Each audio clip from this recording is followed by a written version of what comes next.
Coucou tout le monde, j'espère que vous allez bien, c'est Candy Shy et je suis ravie de vous retrouver sur la chaîne Livresque. Cette fois-ci, on va faire un tag. Je n'en fais pas souvent, il va y en avoir quelques-uns sur la chaîne, j'en avais fait sur le blog également. Donc cette fois-ci, je vais essayer de faire un tag. Alors, cette fois-ci, j'ai piqué. Oui, parce que vous vous doutez bien que c'est pas moi qui les ai inventés, hein. Déjà que j'ai du mal à m'asseoir et à les faire, alors si en plus je devais réfléchir à quel tag je veux faire et aux questions, on n'est pas rendu. J'ai piqué ce tag, je vous mettrai les liens dessous. Donc, Belle de Nuit a fait un tag récemment, le mois livresque. Également, Illyrio, donc de la chaîne Lire sous la lune. Donc, pareil, je vous mettrai le lien dessous. Et Rhapsody en a fait un récemment. Donc, j'ai fait un mix des trois. Il y a 12 questions. Donc, on commence tout de suite. J'ai intitulé ce tag Mes lectures, mon univers livresque et moi. La première question, amènes-tu tes livres avec toi? Mais bien évidemment. Question de lecteur, à votre avis? Alors, oui, j'amène toujours un livre avec moi. Même si dans la journée, je sais d'avance que je n'aurai pas le temps de lire, le bouquin est dans mon sac. On ne sait jamais. J'aurai toujours grignoté une ou deux pages. Quand trouves-tu le temps de lire? Alors, je trouve le temps de lire le midi. C'est impératif. Je mange, on me fout la paix, je m'en vais lire. J'ai une coupure à midi, entre midi et 13h30, donc généralement, dès que je le peux, je lis. C'est pas toujours le cas, c'est pas toujours possible, et le soir. Voilà. Le week-end, ça dépend. Alors il y a des week-ends où une fois tous les 6 mois, je vais être productive et je vais avoir un week-end où je vais lire, lire, lire, lire, lire. Et sinon, les week-ends, c'est pas forcément là que je lis le plus, puisque je vis plus dans la réalité, c'est-à-dire que j'ai d'autres choses à faire à côté que de m'installer sur mon canapé et lire, ou alors parce que je n'ai pas envie à ce moment-là d'ouvrir un roman, que je préfère allumer la télé, s'ils sont là et j'ai pas forcément le temps de me mettre à lire. Voilà, il y a plein de facteurs qui viennent empêcher le week-end de me poser et de lire. Troisième question, papier ou numérique? Alors papier, franchement, j'ai jusqu'à maintenant, puisqu'on va dire jusqu'à début avril, j'ai eu beaucoup de mal à lire en numérique. J'ai lu quelques romans en numérique, ça devait se compter sur les doigts de la main, je pense, sur d'une main. Ouais, des deux, peut-être, à les grands maximum des deux. Je suis pas lectrice numérique, je ne l'étais pas jusqu'à aujourd'hui parce que j'avais acheté une liseuse il y a très très longtemps et je la trouvais pas du tout pratique. Pas du tout pratique à chercher les livres que j'avais à l'intérieur. Sur les côtés, j'avais des touches pour avancer et reculer sans inadvertance, j'appuyais dessus, donc j'avançais les pages. Un calvaire, donc du coup, ça l'a pas forcément fait entre nous. Et ensuite, j'ai lu sur mon iPad. Donc iPad, c'est quand même assez grand, assez lourd. Donc la lecture en numérique, pas trop. Donc c'était presque 96% en papier. Au mois d'avril, je me suis enfin acheté une Kobo. Je vous en reparlerai dans mon prochain book haul et dans sûrement une vidéo dédiée au numérique parce que il n'y a que les imbéciles qui ne changent pas la vie.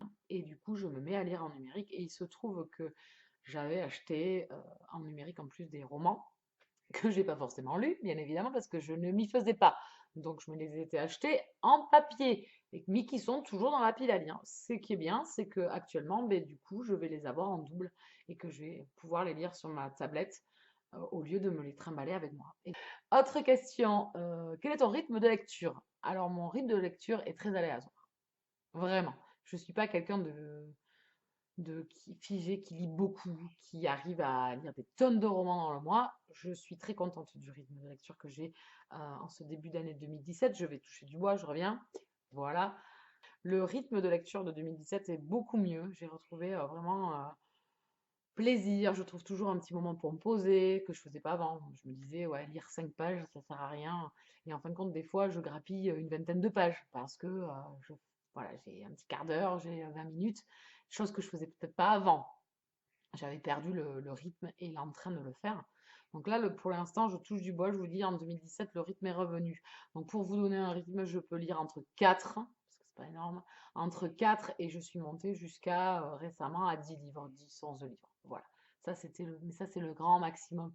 Un ou plusieurs livres à la fois. Alors, je suis quelqu'un qui lit un livre à la fois. Donc je suis plus, enfin à 90%, je suis un livre à la fois parce que j'aime bien, moi, rentrer dans l'histoire, rester avec un personnage ou plusieurs personnages de la même histoire. Et j'ai beaucoup de mal à superposer deux, trois romans en même temps. Ça, c'est le truc que je ne... Enfin, ça a dû m'arriver une fois parce que l'un ne m'entraînait pas et que je ne savais pas si j'allais l'abandonner ou pas. Euh, Parce que c'était peut-être un service presse et qu'il fallait absolument le passer entre celui que j'étais en train de lire. Voilà, ça peut arriver. Mais sinon, je suis un seul livre à la fois parce que je ne supporte pas avoir 50 000 romans, parce que je suis bonne pour rentrer dans un et laisser l'autre de côté. Voilà, j'aime bien, voilà, lire un livre à la fois, je me mets dessus, ça fonctionne, ça fonctionne pas, ça fonctionne pas. Voilà. On arrive à la question suivante. Abandonnes-tu tes livres? Avant, non, j'allais jusqu'au bout. Voilà, j'étais quelqu'un qui allait jusqu'au bout, j'aimais bien aller au bout parce que souvent sur la fin, on est souvent surpris. Actuellement, je ne le fais plus. J'ai décidé que la lecture, c'était pas une corvée, que c'était un plaisir, puisque c'est vraiment un plaisir de se poser, d'ouvrir un roman et de rentrer dans l'histoire de l'auteur, et pas une corvée. Voilà. Après, il y a toujours les livres un peu mitigés, vous savez, où vous aimez bien, mais voilà, ça casse pas trop pattes à un canard, ou vous n'êtes pas forcément, vous vous attachez pas au personnage. Là, je vais au bout parce que, je vous dis, sur les 100 dernières pages, il peut y arriver quelque chose de très très intéressant. Donc, généralement, j'arrive à finir mes livres, mais s'il arrive qu'un roman, ça ne passe pas, que je l'ai là, je ne le finis plus. J'ai tellement de romans qui m'attendent, tellement de choses, je pense, qui valent le coup, qu'on ne peut pas aimer tous les romans, tous les genres, à chaque fois qu'un roman nous tombe dans les mains. Ça arrive rarement, parce que je pense que vous êtes comme moi, vous arrivez à cibler le genre de lecture que vous aimez, vers le genre de livre que vous allez aller et vous êtes sûr d'aimer. Donc je pense que ces abandons arrivent de moins en moins souvent. Je veux dire, dans une année, je pense qu'un abandon, c'est un livre. Êtes-vous dépensière ou économe? Bon, ça joint la question d'en dessous. Comment ça se passe entre ta palle et toi? Donc je vais regrouper les deux réponses. Je suis dépensière, oui. C'est mon plaisir, les livres. Il y en a, c'est les fringues, il y en a, c'est acheter des voitures, il y en a, c'est la mécanique, ils vont acheter, voilà, voilà, ils vont bricoler, etc. Moi, c'est les livres. Et donc, j'ai décidé de me faire plaisir. Donc, entre ma palle et moi, ça se passe pas super bien, puisque je pense que je suis à 210 livres. Donc, pas tapé. Je sais qu'il y en a qui ne conçoivent pas d'avoir des grosses palles, qui trouvent que débile de laisser des romans. Et je suis tout à fait d'accord. En plus, je m'auto-flagelle en me disant que c'est complètement bête d'avoir tous ces romans dans ma pile à lire et de ne pas avoir le temps de les lire. Oui, je suis dépensière. Ça dépend des fois. Mais dans le gros, oui, je suis assez dépensière, hein. Je suis une petite acheteuse compulsive de romans. Mes amis ne comprennent pas que j'ai autant de livres. Donc ma palle et moi, on essaie de cohabiter. Aujourd'hui, ça ne me pose plus de problème. Je me dis, ben, tant pis, hein, écoute, c'est au départ que j'aurais dû me gérer. Aujourd'hui, c'est compliqué parce que depuis 2015, j'ai regardé et dans l'année, j'achète pas énormément de romans. Je pense que l'année dernière, j'ai dû acheter une quarantaine, 45 romans, 47 romans. Donc sur une année, si vous faites le compte, c'est pas énorme non plus. Mais sauf que je m'étais laissé avoir depuis 2011, à engendrer du retard sur la pile à lire. Et donc au bout d'un moment, vous arrivez plus à l'égrener et à la faire descendre. Donc aujourd'hui, comme Caro si bien le dire, si elle passe par là, je ne me prends plus la tête. C'est une pile à lire, c'est une pile à lire. Au moins, j'ai l'embarras du choix. Maintenant, j'en suis là, et j'en prends mon parti, et je me dis, ben, un jour je les lirai, un jour je les lirai peut-être pas, mais c'est pas grave, il y en a d'autres qui en profiteront, hein. Je ne me prends plus la tête, ma pile à lire et moi, on s'aime, on se déteste, c'est comme un couple. Voilà. Alors, la question suivante, comment trouves-tu tes sorties ou tes futurs achats livresques? Donc, je suis une psychopathe du fouillage de sorties. J'adore passer mon temps à regarder les futures parutions, à futurs livres qui vont sortir et qui vont me plaire. Donc je suis une grosse psychopathe de ça. Je pense que j'ai un grain d'ailleurs. Euh, mais je peux pas m'en empêcher. J'adore ça. J'adore aller fouiller, regarder ce qui va sortir. Euh, J'arrive pas, je peux pas m'en empêcher. J'aime bien quand même aller regarder. Je me note. J'ai un petit cahier où je note les futures parutions. Qu'est-ce qui pourrait me plaire? Des sorties VO que je note parce que je me dis que tout ou tard, de toute façon, elles sortiront en français. Est-ce que je planifie mes lectures? Oui. Je planifie mes lectures. Pourquoi? Parce que j'ai toujours un fil conducteur de services presse qui vont arriver, de challenge, de lecture commune, d'envie, de livres que j'ai peut-être laissés depuis un moment et que je veux faire sortir. Donc oui, je fais un prévisionnel. Bon, ceux qui me suivent sur la chaîne le savent, hein, le voient passer. Je fais un prévisionnel lecture tous les mois. Je fais une palle de saison. Donc je fais des listes et des listes prévisionnelles. Donc je les modifie, je les remets, nanana. Voilà. Je suis une grosse psychopathe là-dessus. Donc dans le mois, je sais à peu près combien de romans je vais lire. Et comme je vous dis, c'est entre 4 et 10. Donc j'en mets toujours une dizaine. Bien évidemment, rarement j'arrive au bout. Le mois dernier, c'était le cas. Ce mois-ci, ça ne sera pas le cas. Voilà. Ils seront remis. Ils seront remis. Donc je fais d'abord ma palle de saison. Et en fonction de ma palle de saison, je fais mes palles. Je dispatche dans les pales mensuelles. Puisque une saison, c'est à peu près 3 mois et demi. Je dispatche les romans que j'ai choisis, les 10 romans que j'ai choisis dans ma palle saisonnière, je la remets dans la palle prévisionnelle du mois et je rajoute des romans, suivant les challenges, les LC, tout ça. Et j'adore ça. Franchement, j'adore planifier les romans, enfin planifier mes lectures parce que ça m'aide à m'y tenir, ça m'aide à pas trop me disperser. Si je fais pas de prévisionnel, j'ai tendance à rester devant ma pile à lire et là, tout me fait envie. Et là, c'est la catastrophe assurée, quoi. Je vais rester 2 heures devant et me dire, bon, ben, ok, et je vais lire quoi maintenant? Hein? Un petit thriller? Non. Un petit contemporain? Non. Une petite romance homosexuelle? Non. Un petit urban fantasy? Voilà. Et c'est le bordel. Voilà. Parce qu'il y a pas mal de genres littéraires qui me plaisent. Il y a mes genres littéraires de prédilection, mais il y a des genres littéraires qui me plaisent aussi à côté. Et donc, du coup, c'est le bazar. Donc, j'aime regarder les prochaines parutions. Comme ça, je sais à peu près. Donc, tout est lié.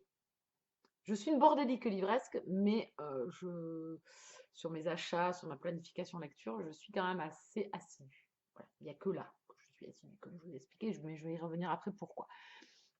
Dans pourquoi le reste, je suis bordélique. Donc voilà, j'aime planifier, voilà, c'est mon dada, qui est quel genre littéraire aimes-tu?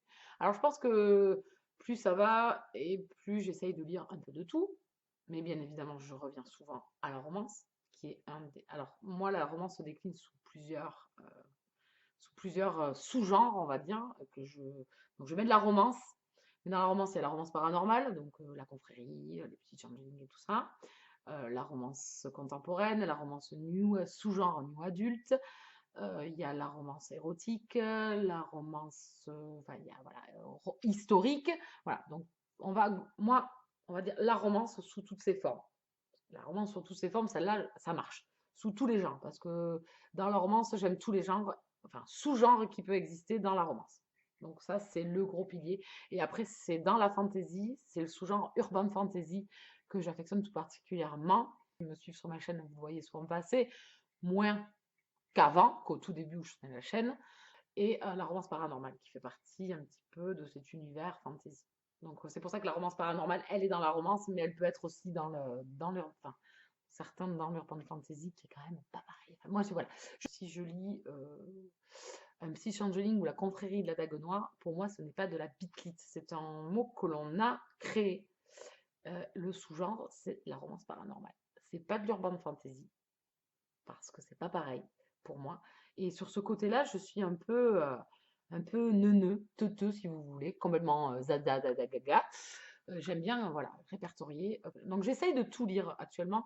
J'essaye de diversifier mes lectures. Donc je vous parlais que j'étais une bordélique livresque. Là, on va plus arriver sur la partie blog, YouTube et tout ça. Donc j'ai un blog depuis 6 ans.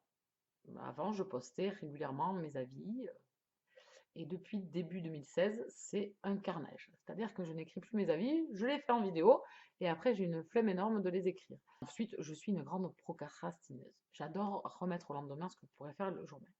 Donc je me suis munie en 2016, donc ça c'est mon deuxième, d'un bullet journal, voilà, qui me sert pour tout.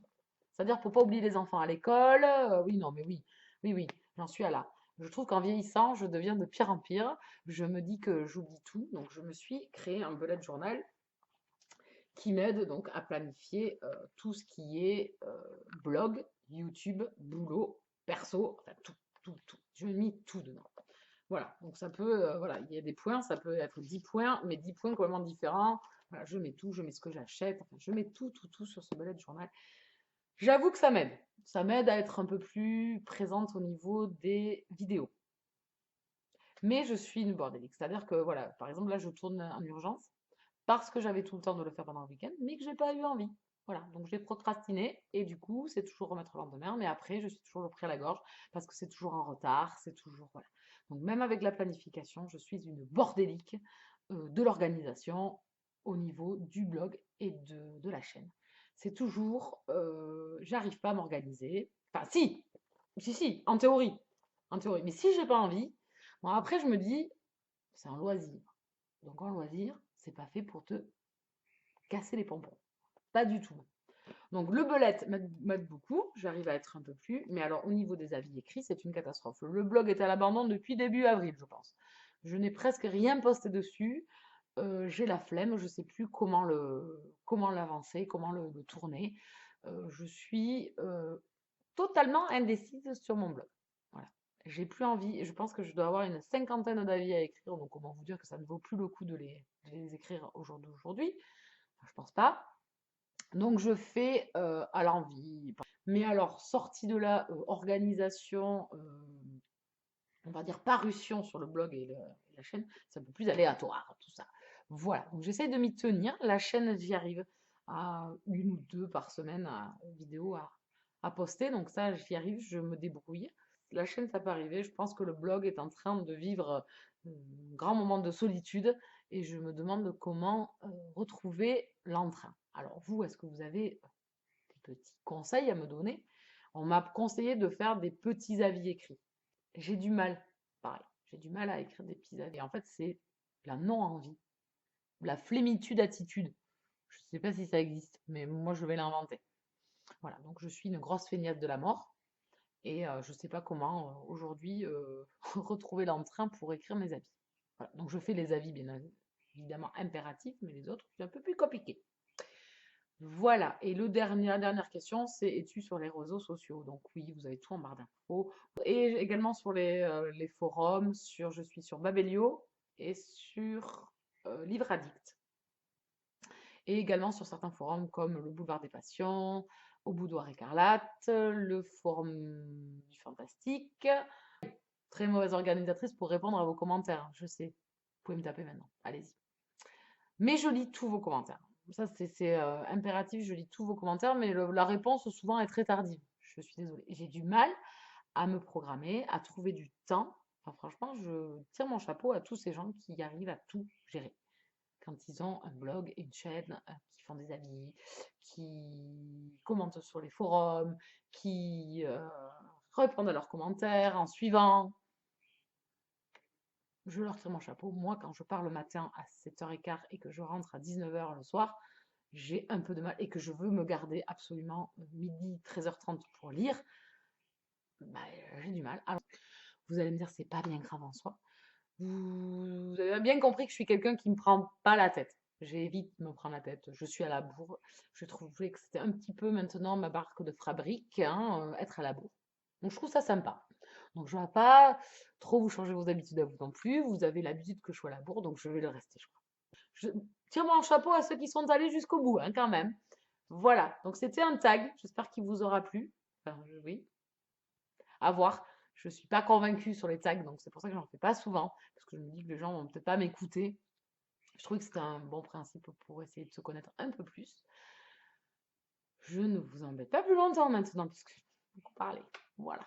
Donc je vous remercie encore et toujours de me suivre et je vous souhaite une très très bonne fin de journée. Ciao, ciao!